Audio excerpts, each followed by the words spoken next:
En primer lugar, la preocupación por el tema impositivo, que es una preocupación que el Partido Nacional siempre ha tenido, históricamente siempre ha tenido, que es una preocupación que planteó en la campaña su candidato, Lacalle Pou, y que es un tema en debate a propósito de no tanto si en este presupuesto se incorporan o no elementos impositivos, porque eso, bueno, es muy discutible. Lo que está en discusión es si durante este gobierno, durante este periodo, no va a haber un ajuste fiscal, que esto ha sido negado en campaña y luego en gobierno, no solamente por el presidente electo y ahora en actividad, sino por el ministro de Economía.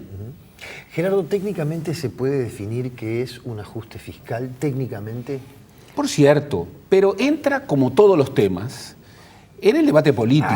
Yo puedo... la bolsa. Claro, yo puedo delimitar técnicamente qué se entiende por impuesto, delimitar técnicamente qué se entiende por ajuste fiscal. Pero luego la política, entre otras cosas, es el pleito por las palabras y sobre todo el pleito por cómo las palabras se convierten en conceptos.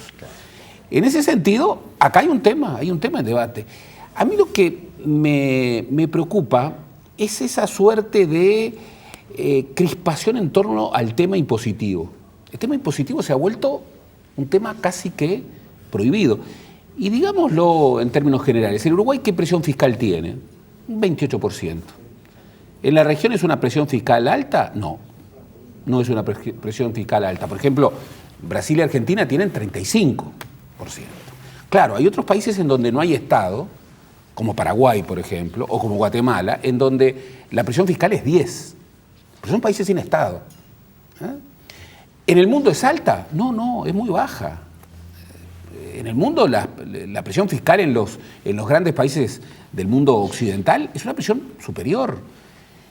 Entonces, bueno, este tema impositivo tiene que ver con un debate ideológico y tiene que ver con otro gran debate, en el que el presupuesto es clave. El presupuesto es el Estado, el modelo de Estado. Y acá en el Uruguay el Estado, para bien o para mal, es el primer empresario, es el primer empleador, es el primer inversor, es el primer comprador. Y estamos hablando de montos que para el Uruguay son muy importantes. Un presupuesto de 14.700 millones de dólares, estamos hablando de un presupuesto que es casi el 25% del producto. Por eso, cuando se habla de las magnitudes, también se habla de la dimensión de un debate político. Todo el debate a propósito de la reasignación y cómo se tocó el Sistema Nacional Integrado de Cuidados, estamos hablando de 10 millones de dólares. Por eso el tema de la comparación, hablando en plata, es muy significativa y también tiene que ver con, bueno, la dimensión política, que es una dimensión que está en juego en la discusión presupuestal. Siempre hubo un debate que era cómo se iba a financiar la continuidad de la política progresista. Cómo se iba a financiar la continuidad de las políticas sociales. Y este es un debate que ya venía del periodo anterior. ¿Por qué? Bueno, porque ya se avisoraba este contexto de desaceleración que, de todos modos, bueno, en estos primeros 9 meses del año, obviamente el deterioro del contexto mundial y sobre todo el deterioro del contexto regional ha sido muy severo. Pero ya se discutía, incluso había muchos que decían, bueno, ¿de dónde va a surgir el financiamiento de la continuidad de las políticas progresistas? De la megaminería, por ejemplo, decían muchos. Claro. Bueno, hoy esa vía ya no cerrada. Ahí está. Gerardo, ¿qué no sé peso si 100% tiene? cerrada, pero por lo menos Sí, está lo menos cuestionada. por ahora, Esa hipótesis no está. ¿Qué peso tienen las señales? Porque yo creo que vos pusiste el tema de las señales políticas sobre la mesa también. ¿Y por qué te pregunto qué peso tienen las señales? Lo quiero argumentar brevemente. Si uno de repente pone sobre la mesa cuestiones de plata que no son grandes cifras, capaz que a uno le dicen, estás en la chiquita. Mientras esperábamos para volver del corte, lo comentábamos acá, yo había estado haciendo la cuenta, el Parlamento, el Poder Legislativo, solo en partida para diarios gasta...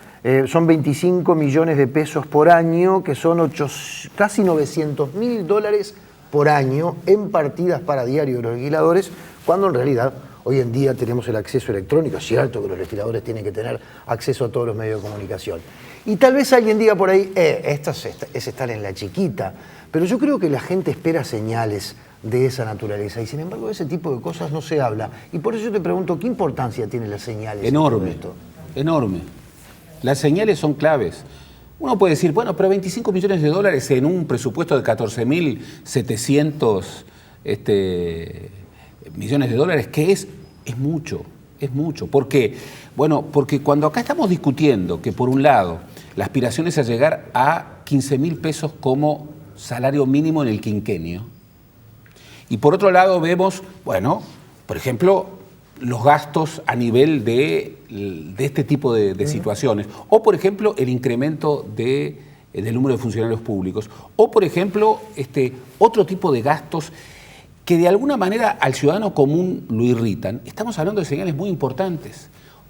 La democracia tiene un costo, asumámoslo, pero ese costo tiene que ser compartido y no puede haber costos que no estén legitimados por la pertinencia del gasto. El éxito de Mujica no va muy por el lado de las señales. Exactamente. El éxito político de Mujica, claro, no solo en el Uruguay, sino sobre todo a nivel internacional, está en eso. Se importarán las señales. Por eso, el momento del presupuesto tiene que ver con lo que se hace con el pago de los impuestos de los contribuyentes. Por eso hay que cuidar mucho las señales. Y mi percepción es que si bien en el Uruguay no tenemos esa visión de despilfarro que tenemos y de corrupción que hay en otros países, no se están cuidando señales que son claves para el ciudadano. Debiéramos cuidarla mucho más.